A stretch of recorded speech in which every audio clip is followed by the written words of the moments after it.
नमस्कार। Public news times channel Shimla में आपका स्वागत है। प्रदेश के मुख्यमंत्री ठाकुर सुखविंदर सिंह सुक्खू ने 16 अप्रैल मंगलवार को प्रदेश कांग्रेस मुख्यालय राजीव भवन में प्रेस कॉन्फ्रेंस करी। इस दौरान उनके साथ रानी प्रतिभा सिंह और उप मुख्यमंत्री मुकेश अग्निहोत्री व अन्य मंत्रीगण भी मौजूद रहे।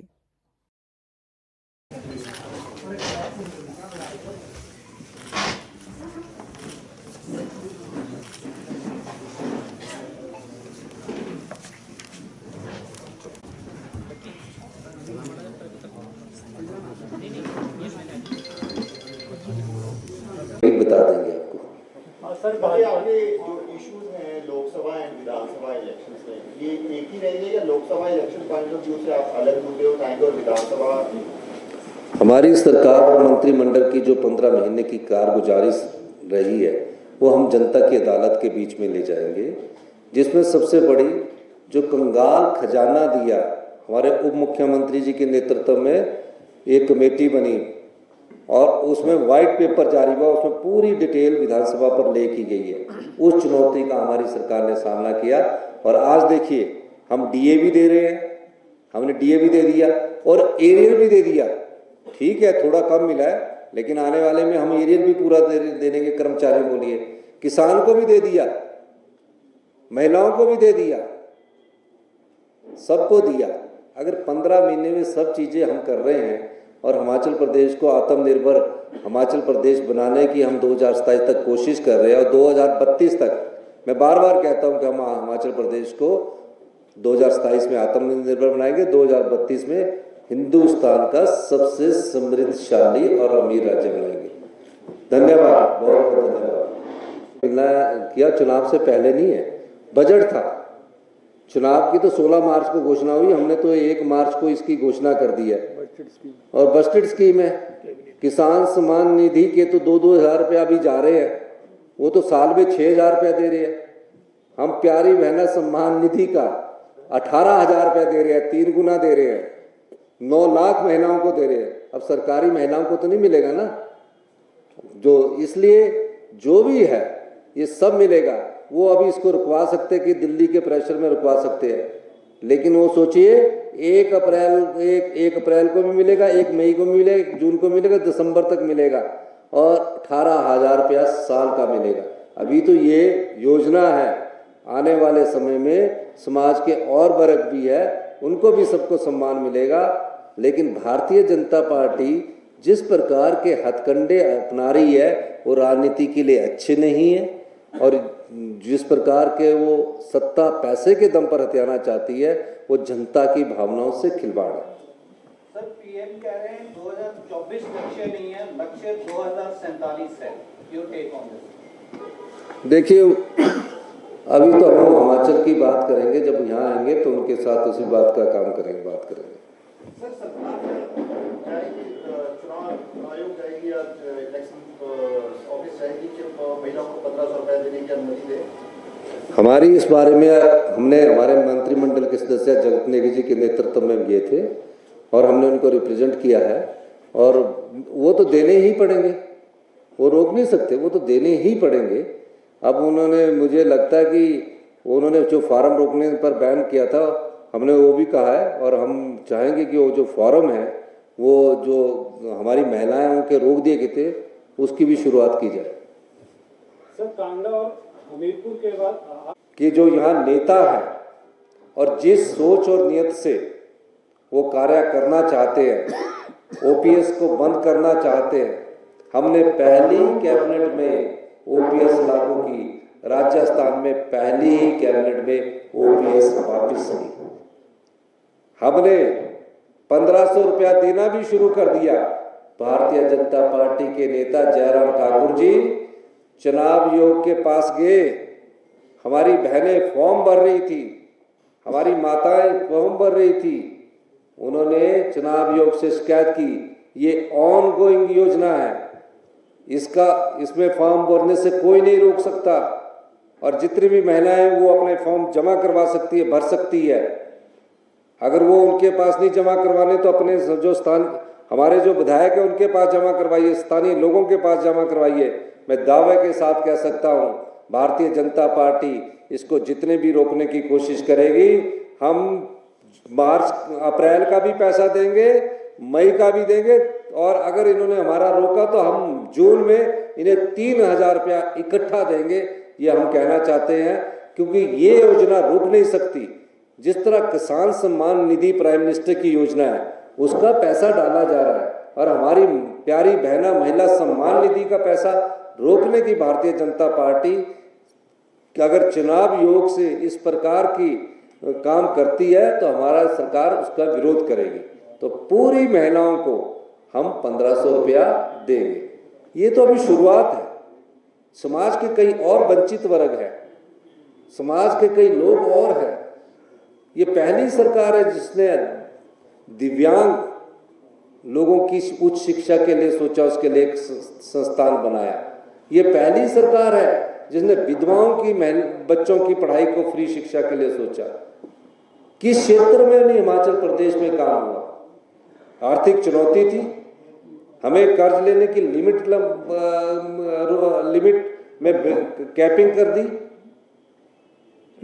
हमने सड़कों का जाल बिछाया, हमने सिंचाई योजनाओं का 15 महीने में जाल बिछाया, हमने सभी विभागों में बहुत अच्छा काम किया है। जनता ने तय करना है। अगर वो आकलन करेंगे तो जयराम ठाकुर जी जो 5 साल हमेशा अपने मोबाइल पर ही लगे रहे, वो भी मैं ये कहना चाहता हूँ उससे योजनाएं बनाते तो अच्छा होता। तो मैं इतना ही कहना चाहता हूँ कि आप निश्चिंत हो रहिए, हिमाचल में कांग्रेस की सरकार पूरे 5 साल चलेगी, क्योंकि हमारी सरकार आम जनता की सरकार है, आम लोगों की सरकार है, महिलाओं के सम्मान की सरकार है, युवाओं को रोजगार देने की सरकार है, और पूरी मेजॉरिटी की सरकार है। अब सपने कोई दिन में देख ले तो उस बीमारी का इलाज तो अभी वैज्ञानिक ढूंढ रहे हैं कि हम सरकार बनाएंगे। अब कोई दिन में सपने देख ले, और हमने 2 प्रत्याशी दिए हैं, दोनों युवा प्रत्याशी दिए हैं, दोनों पढ़े लिखे हैं, अपने अपने सब्जेक्ट में उन्होंने यूनिवर्सिटी से पढ़ा है, कॉलेज से पढ़ा है। वो मुद्दों पर बात कर रहे हैं, लेकिन ये मुद्दों से ध्यान बांट करके व्यक्तिगत टिप्पणियों पर बात कर रहे हैं। हम चाहेंगे कि भारतीय जनता पार्टी को भी अभद्र भाषा से परहेज करना चाहिए। मुद्दों पर बात कीजिए, सरकार के काम गुजारी पर बात कीजिए। हमारे मंडी सस्ते क्षेत्र से हमने युवा प्रत्याशी श्री विक्रमादित्य जी को दिया, जिन्होंने आपदा में, अगर मंडी में बाढ़ आई, कुल्लू में बाढ़ आई, हर सड़क के पास खुद जाकर निरीक्षण किया, लोगों के बीच रहे, और 48 घंटों के बीच हमारी सरकार ने सड़क भी बहाल किया। वो मुख्यमंत्री जी के नेतृत्व में मैं और खुद सड़कों में आपदा के समय हम अपना रोड खिलवा रहे थे। कितने शिक्षा संस्थान थे, माननीय शिक्षा मंत्री जी से मेरी बात हुई तो उन शिक्षा संस्थानों को खोला। तो मंडी की आपदा में जो जनता के साथ खड़ा हुआ हमारे पीडब्ल्यूडी मिनिस्टर है विक्रमादित्य सिंह जी, लोगों को वो बात याद रखनी चाहिए किस तरह उनका सेब मंडियों में पहुंचा। दूसरे भी हमने युवा प्रत्याशी विनोद सुल्तानपुरी दिए, अच्छे पढ़े लिखे हैं। उनके पिताजी ने 6 बार हिमाचल प्रदेश के सांसद के रूप में लोकसभा में हिमाचल की आवाज को उठाया है, और आने वाले समय में और भी अच्छे प्रत्याशी आपको 2 देखने को मिलेंगे। हम चारों लोकसभा की सीटें हिमाचल की जनता से ये मांग करते हैं कि इस लोकतंत्र को बचाने के लिए जिन लोगों ने राज्यसभा की सीट को चुराया है, आपके हाथ में ताकत है। लोकतंत्र में सबसे बड़ी ताकत जनता के हाथ में है, युवाओं के हाथ में है, कि ऐसे तानाशाही ताकत को सबक सिखाने का वक्त आ गया है। अगर आप एक राज्यसभा सीट की चुराई सीट से चारों लोकसभा को जीतकर भेजेंगे तो पूरे देश में एक संदेश जाएगा, और जो जनता के द्वारा चुनी हुई सरकार है उसको गिराने की कोई द्वारा हिम्मत नहीं करेगा। यही मैं बस आपसे कहना चाहता हूँ। आपने हमारी भारतीय जनता पार्टी के लोग आकर मुद्दों से ध्यान भटका रहे हैं। अगर 15 महीने की सरकार की कार्यप्रणाली की कोई अगर योजनाएं देखें, ये पहली सरकार है जिसने 1 साल में 22,000 रोजगार के अवसर पैदा किए। ये पहली सरकार है जो कोर्ट में फंसे हुए 5-5 साल से JOIT के केसेस थे उनको कोर्ट से भी जीता और उनको सेटल भी किया। अब उनको अपॉइंटमेंट लेटर मिलने शुरू हो गए। ये पहली सरकार है जहां अभी तक 15 महीने में 1500 को नौकरी भी मिल चुकी है और ज्वाइन भी कर चुकी है। अगले 15 महीने में 20,000 लोगों को रोजगार देना और 1500 को ज्वाइनिंग दे दी गई है, जिसमें 6,500 लोग बैच वाइज भर्ती के माध्यम से और पब्लिक सर्विस कमीशन के माध्यम से शिक्षा विभाग में भरे जा रहे हैं। 10,000 के करीब लोग, जिसमें पंप ऑपरेटर है, इलेक्ट्रीशियन है, मल्टीपर्पज वर्कर है, फीटर है, तकरीबन IPS डिपार्टमेंट में भरे जा रहे हैं। 2061 वन मित्र भर्ती भरे जा रहे हैं। 984 पटवारी भरे जा रहे हैं। तकरीबन 100 के करीब एक्साइज डिपार्टमेंट में भरे जा रहे हैं। 1200 कुछ लोग पुलिस में कांस्टेबल की भर्ती में भरे जा रहे हैं। और जो भर्तियों में घोटाला भारतीय जनता पार्टी के समय हुआ था, जब जयराम जी मुख्यमंत्री थे, सबॉर्डिनेट सिलेक्शन बोर्ड में नौकरियां बेची जाती थी, पुलिस पर भर्ती का पेपर भी लीक हुआ, उसका पेपर भी बेचा गया। हमारी सरकार ने जो नौकरियों में भ्रष्टाचार फैला था और जिस सबॉर्डिनेट सिलेक्शन बोर्ड के माध्यम से नौकरियां बिकती थी, हमारी सरकार ने उस पर तुरंत कार्रवाई करते हुए उसे भंग किया। और भंग करने के बाद मुझे खुशी है कि वहाँ द्वारा से राज्य चयन आयोग का गठन करने के बाद अब वहाँ भी नियुक्तियाँ और चयन आयोग के द्वारा नियुक्तियाँ शुरू हो गई हैं। वहाँ भी अब एग्जाम होने शुरू हो चुके हैं। तो जयराम ठाकुर जी से कुछ सवाल है। आप बार बार एक बात कहते हैं कि हम सरकार बनाएंगे, आप चुरा कर सरकार बनाना चाहते हो, वहां तो सफल नहीं हुए। जैसे कि वो मुख्यमंत्री महोदय ने कहा और मैडम ने कहा, चुरा कर आप सरकार बनाना चाहते हैं। जो बिक गए, जो ईमान बेच चुके हैं, वो जनता के सच्चे सेवक नहीं हो सकते। ऐसी कोई परिस्थिति नहीं है जो बिकाऊ है कि वो जनता का सेवक होगा। और मैं दावे के साथ कह सकता हूं कि 1 जून को जब परिणाम आएगा, निश्चित तौर पर चारों लोकसभा और 6 विधानसभा सीट कांग्रेस पार्टी जीतेगी। कांग्रेस पार्टी ने जब से उसकी सरकार बनी है, ईमानदारी से समाज के अंतिम व्यक्ति तक पहुंचकर उसकी सेवा करने का प्रयास किया है। किसान को समृद्धशाली बनाने के लिए और उसके हाथ में पैसा आए, उस दृष्टिकोण से 15 महीने में सरकार ने उसके लिए कार्य किया है।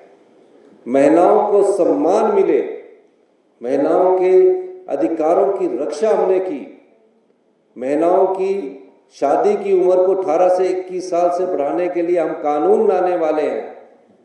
और 1500 रुपया प्रत्येक महीना तकरीबन हमारी 9 लाख महिलाओं को जब मिलेगा, निश्चित तौर पर मैं कह सकता हूं कि महिलाएं स्वाभिमान से और आत्मसम्मान से अपना गुजारा करेगी, अपने को सुरक्षित महसूस करेगी। 1500 से गुजारा नहीं हो सकता, लेकिन एक स्वाभिमान होता है कि हमारे को सरकार की तरफ से इतना 1500 रुपया हर महीने मिलेगा। साल का 18,000 रुपया मिलेगा। और कब तक मिलेगा? जब तक उसके शरीर में सांस की अंतिम सांस उसके शरीर में है। और ये योजना 1 मई 2024 से स्पीति में शुरू हो चुकी है। वहां स्पीति की महिलाओं को 15,000 रुपया मिल चुका है। 1 फरवरी 2024 से लाहौल में शुरू हो चुकी है। और लाहौल में शुरू होने के बाद वहां सभी महिलाओं को पूरे जिले में 1500 रुपया मिलना शुरू हो चुका है। उसके बाद इसको पूरे हिमाचल प्रदेश में नोटिफाई कर दिया गया।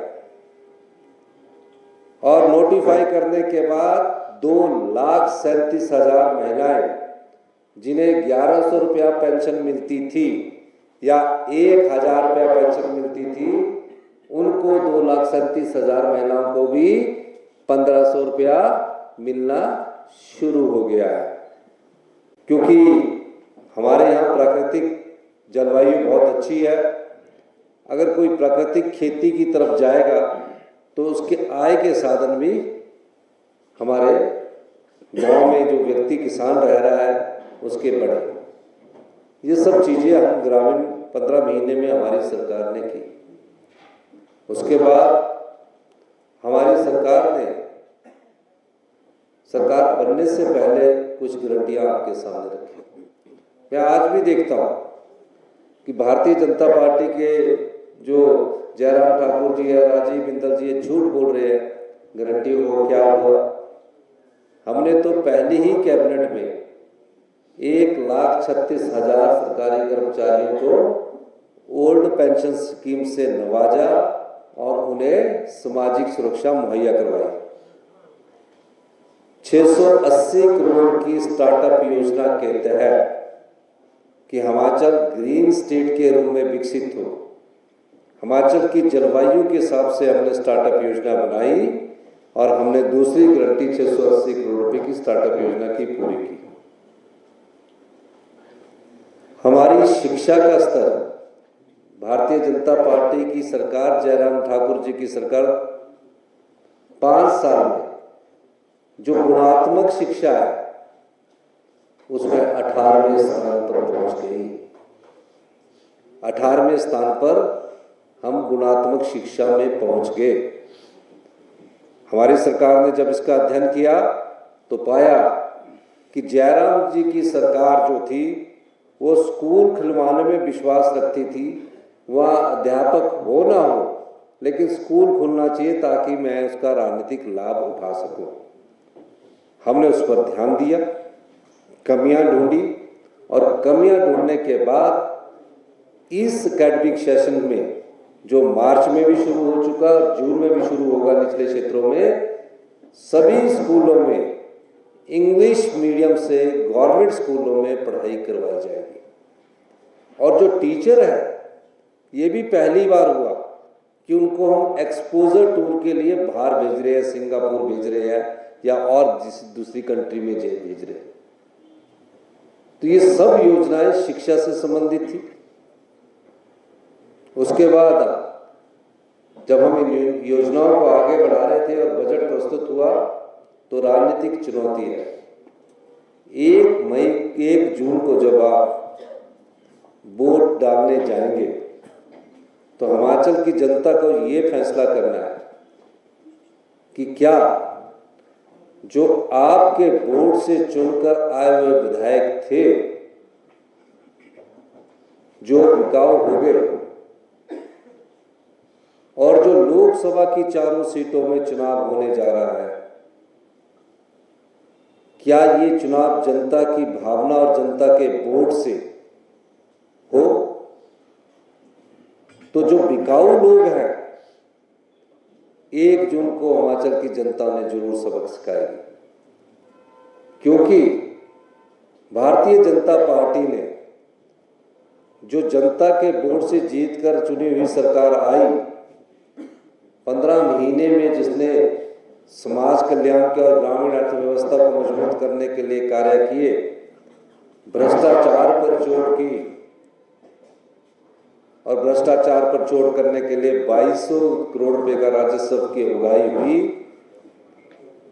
उस समय हिमाचल की जनता को यह फैसला करना है कि इस लोकतंत्र को जिंदा रखने के लिए हमें जो खरीदने वाली पार्टी है और जो बिकने वाले विधायक हैं उनको सबक सिखाना है। उन्होंने हमारी 1 राज्यसभा की सीट चुराई है। अगर हिमाचल की जनता ये ठान ले, क्योंकि हम देवी देवताओं में विश्वास करने वाले लोग हैं, देव संस्कृति में विश्वास करने वाले लोग हैं, अगर हिमाचल की जनता ये ठान ले कि भारतीय जनता पार्टी ने पैसों का इस्तेमाल करके जो राज्यसभा की सीट चुराई है, जनता अपने वोट की ताकत से 4 लोकसभा सीट कांग्रेस के पक्ष में करेगी। यही इनको सच्चा सबक होगा। ये लोग कई कल्याणकारी योजनाएं शुरू की। पहली पुण्य की योजना हमने, जो बच्चे अपनी माता को खो चुके हैं, पिता को खो चुके हैं, उनके लिए हमने मुख्यमंत्री सुभाषय योजना शुरू की। ये हिंदुस्तान की पहली योजना है जहां माता और पिता के खोने के बाद 27 साल तक बच्चों की पूरी शिक्षा का, हॉस्टल का, कोचिंग का, पॉकेट मनी का, साल में एक बार देश के अंदर घूमने का, घर बनाने का और जमीन उपलब्ध करवाने का, इस योजना के तहत हमने कानून बनाया और उसका फायदा 4000 के करीब अनाथ बच्चों को मिलना शुरू हुआ। उसके बाद हमने कई और योजनाएं शुरू की, जिसमें जो विधवाएं हैं उन विधवाओं के बच्चों को फ्री एजुकेशन, यानी कि पहली क्लास से लेकर जब तक वो 27 साल की उम्र तक पढ़ना चाहता है, चाहे वो डॉक्टरी की पढ़ाई करना चाहता है, चाहे वो इंजीनियरिंग की पढ़ाई करना चाहता है, चाहे कोई भी प्रोफेशनल कोर्स शुरू करना चाहता है, उसकी पूरी शिक्षा का खर्चा जो विधवा बहनें हैं, माताएं हैं, हिमाचल प्रदेश सरकार अपने संसाधनों से उपलब्ध करवाएगी। 70 साल से ऊपर की जो भी बुजुर्ग है, चाहे वो 70 साल की उम्र पार करने के बाद, हमारी सरकार ने इस साल बजट में ये प्रावधान किया है कि उनको किसी भी प्रकार की बीमारी क्यों ना हो, हमारी सरकार उन्हें मुफ्त इलाज उपलब्ध करवाएगी। इस बारे में हमने बजट में प्रावधान कर रखा है। हिमाचल प्रदेश में 15 महीने में हमारी सरकार ने 2 प्रमुख लक्ष्यों को ध्यान में रखा।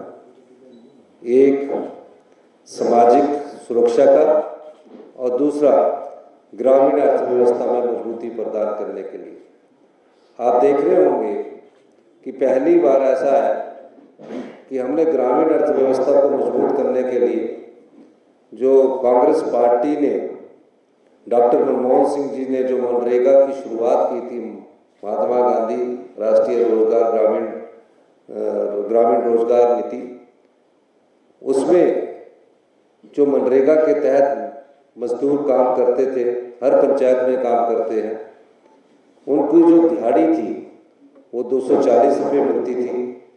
हमने 1 अप्रैल 2024 से उसको बढ़ाकर 300 रुपया कर दिया और 1 मई में जो अभी लगे हुए हमारे मनरेगा के तहत हिमाचल प्रदेश में जितने भी पंचायतों के द्वारा काम कर रहे हैं मजदूर लगे हैं, उनको 1 मई में से 300 रुपया प्रति माह प्रतिदिन का मिलेगा। इसके अलावा हमने ग्रामीण अर्थव्यवस्था कैसे मजबूत हो, हिमाचल प्रदेश हिंदुस्तान का पहला राज्य बना जहां दूध पर मिनिमम सपोर्ट प्राइस फिक्स किया गया। मिनिमम सपोर्ट प्राइस में हमने गाय के दूध का जो रेट है वो 45 रुपये प्रति किलो के हिसाब से और भैंस के दूध का 55 रुपये प्रति किलो के हिसाब से मिनिमम सपोर्ट प्राइस फिक्स किया, ताकि गांव में रहने वाला जो किसान है, गांव में रहने वाला जो पशुपालक है, वो दूध को बेचकर भी अपनी आय को बढ़ा सके। यही हिमाचल प्रदेश के मुख्यमंत्री ठाकुर सुखविंदर सिंह सुक्खू जी, उप मुख्यमंत्री श्री मुकेश अग्निहोत्री जी और मंच पे बैठे सभी हमारे मंत्रिमंडल के वरिष्ठ मंत्री पद पर बैठे सभी मंत्रीगण और सभी इस प्रेस वार्ता में आए हमारे पत्रकार बंधुओं, आप सबका बहुत बहुत स्वागत है। आप सब जानते हैं कि हम चुनाव का सामना करने जा रहे हैं। हमारे लोकसभा की 4 सीटें हैं जिस पर हमने चुनाव लड़ना है और उसी तरह से हमारी जो उपचुनाव 6 हमारे जो विधायक हमारे को छोड़ के दूसरी पार्टी में शामिल हुए हैं, उनको भी हमने ध्यान में रखते हुए ये इलेक्शन का सामना करना है। मेरी आपसे करबद्ध प्रार्थना है कि जैसा हमने कभी भी विकास के मुद्दों से हटकर कोई अन्य बात नहीं की, हमने बार बार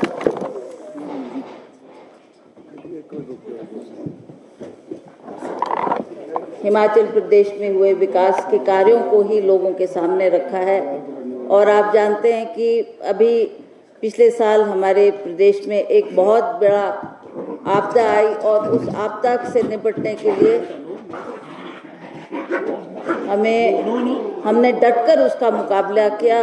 हम सरकार के और माननीय मुख्यमंत्री जी के बहुत आभारी हैं कि इन्होंने ऐसी विकट परिस्थितियों में भी हिमाचल प्रदेश का वो वक्त संभाला, आर्थिक तौर से मदद की और जितने भी हमारे लोग बेघर हुए थे उनकी हमने मदद की है। उनको भूमि उपलब्ध करवाई, उनको धन उपलब्ध करवाया, घर बनाने के लिए उनकी मदद की गई है। ये बहुत बड़ा कार्य है। उसके साथ साथ जितनी भी सड़कें हमारी ध्वस्त हुई थी उन सड़कों को भी हमने दुरुस्त समय पे किया। किसी भी बागवान को शिकायत का मौका नहीं था। हमारे किसान बागवान चिंतित थे कि हमारा मंडी तक माल किस तरह से पहुंच पाएगा, क्योंकि हमारे बहुत सी सड़कें इन बाढ़ों में क्षतिग्रस्त हुई थी। तो उनका भी समय पर ध्यान दिया गया और उनको सड़क को दुरुस्त करके हमने ये विकास के कार्यों को आगे बढ़ाया है। अब मैं आपसे ये भी कहना चाहती हूँ कि भारतीय जनता पार्टी ने जब जब भी चुनाव का सामना किया है उन्होंने कोई ना कोई मुद्दे की तलाश की है। आप जानते हैं, चाहे वो हमारा आज वो धर्म की बात करें, चाहे वो अन्य मुद्दों पर बात करें, हमें केवल मात्र भाजपा के जो हमारे शीर्ष नेता और आदरणीय प्रधानमंत्री जी, जिन्होंने पिछली मर्तबा भी बहुत से हमारे चुनावी वादे हमारे सामने रखे थे, उन्होंने प्राइस राइज को कम करने की बात की, उन्होंने युवा वर्ग को रोजगार देने की बात की, उन्होंने भ्रष्टाचार हटाने की बात की। और आज हम देख रहे हैं कि कितना समय बीत गया परंतु वो किसी भी अपने वायदे पे खरे नहीं उतर पाए। तो आज भी हम इन्हीं मुद्दों को लेकर और खास करके कांग्रेस पार्टी ने जो विकास का काम किया है उन बातों को लेकर हम जनता के दरबार में जाएंगे और जनता से आग्रह करेंगे कि आपने सच्चाई का साथ देना, आपने उन लोगों को चुनकर भेजना जो दिल से हिमाचल प्रदेश की जनता के साथ जुड़े हैं, विकास करना चाहते हैं, अपने क्षेत्र की उन्नति और तरक्की के लिए और बेहतर काम करने का उनको मौका मिले। ऐसा हमने प्रयास किया कि उन्हीं व्यक्तियों को हम टिकट देंगे जो इस कार्य में कई सालों से लगे हुए हैं। तो इसलिए मैं अब ज़्यादा विस्तार पर ना बोलते हुए मैं माननीय मुख्यमंत्री जी से आग्रह करूंगी कि वो इस पर अपना प्रकाश डालें। मुख्यमंत्री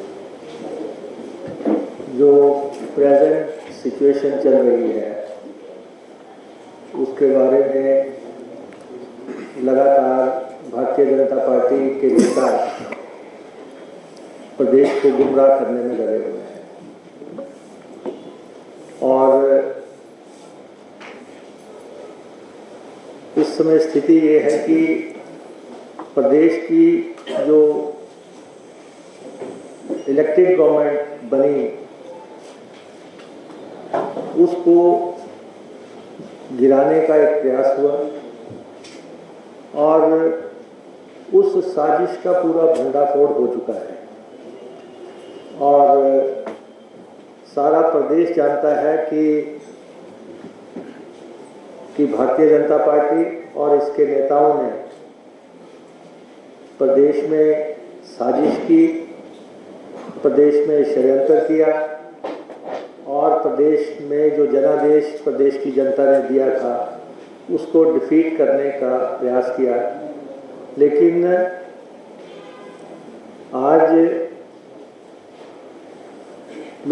ऑपरेशन लोटस जो है वो हिमाचल प्रदेश में डिफीट हुआ है और भारतीय जनता पार्टी के जितने भी नेता हैं इंक्लूडिंग नेता प्रतिपक्ष, उनको प्रदेशवासियों से माफ़ी मांगनी चाहिए कि हमने सरकार गिराने का प्रयास किया, हम गिरा नहीं सके।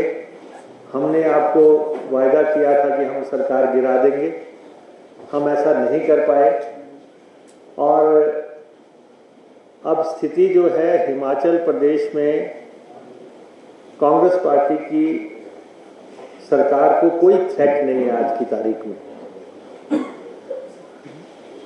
नेता प्रतिपक्ष हालांकि लगातार बयान दे रहे हैं कि हिमाचल प्रदेश की सरकार अल्पमत में है।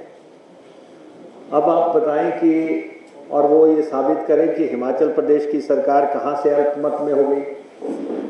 6 एमएलए अनसीट हो चुके हैं, उन सीटों का इलेक्शन हो रहा है। 62 सीटें 62 एमएलएज हैं और उसमें 62 में से हमारे पास 34 है। हमारे पास 34 है और उनके पास 25 है, 25 है। तो हमारी किसी भी ढंग से हम अल्पमत में नहीं है। हमारी सरकार को कोई थ्रेट नहीं है। हमारी सरकार पूरी तरह स्टेबल है और इस इलेक्शन के बाद जो है ये पहले से भी ज़्यादा स्टेबिलिटी अटेन कर लेगी। और ये जो ख्वाब भारतीय जनता पार्टी ने देखा था हिमाचल प्रदेश में सरकार गिराने का, ये अगले 45 महीने जो सरकार के हैं, सरकार तो चलेगी, पूरे 5 साल चलेगी और कोई भी, हमने पहले भी कहा, इस सरकार को कोई गिरा नहीं सकता। कोई साजिश जो है, ये देवभूमि है, इस देवभूमि के लोग जो है, कुछ राज्यों में ऐसा होता होगा कि एमएलएज को इस तरीके से जो है बरगलाना और उनको अपने साथ लेना और सरकारें गिराई जाए या खेमे पलटे जाए। लेकिन हिमाचल प्रदेश की जनता ने कतई भी पसंद नहीं किया है इस पूरे एपिसोड को। और हिमाचल प्रदेश की जनता में बहुत ज़्यादा आक्रोश है। हम फील्ड से आ रहे हैं, फील्ड में लोगों में बहुत ज़्यादा आक्रोश है भारतीय जनता पार्टी के। और कोई संशय नहीं है कि लोकसभा की भी हम 4 सीटें जीतेंगे। लोकसभा का चौका लगेगा। हमने 2 सीटें घोषित की हैं अब तक और दोनों उम्मीदवार घोषित होने के बाद भारतीय जनता पार्टी का सांस सूखने लगा है। मंडी में जो हमने कैंडिडेट दिए हैं, हमारे PWD minister, urban development minister Vikramaditya Singh ji, और उसके बाद शिमला से हमने सुल्तानपुरी जी को, विनोद सुल्तानपुरी जी को उम्मीदवार बनाया है। ये दोनों उम्मीदवार घोषित होने के बाद भारतीय जनता पार्टी को के कैंप में ये चल रहा है कि हम अपनी टिकटें बदलें, हम अपने उम्मीदवारों को बदलें। और उनको समझ आने लग पड़ा है कि जिस तरीके से उन्होंने कैंडिडेट्स दिए हैं, हमारे कैंडिडेट उनसे बहुत ऊपर हैं और जो है उनमें जनता का ज़्यादा भरोसा नज़र आ रहा है। धन्यवाद। Public news times channel Shimla की ताज़ा खबरों के लिए जुड़े रहें हमारे चैनल के साथ।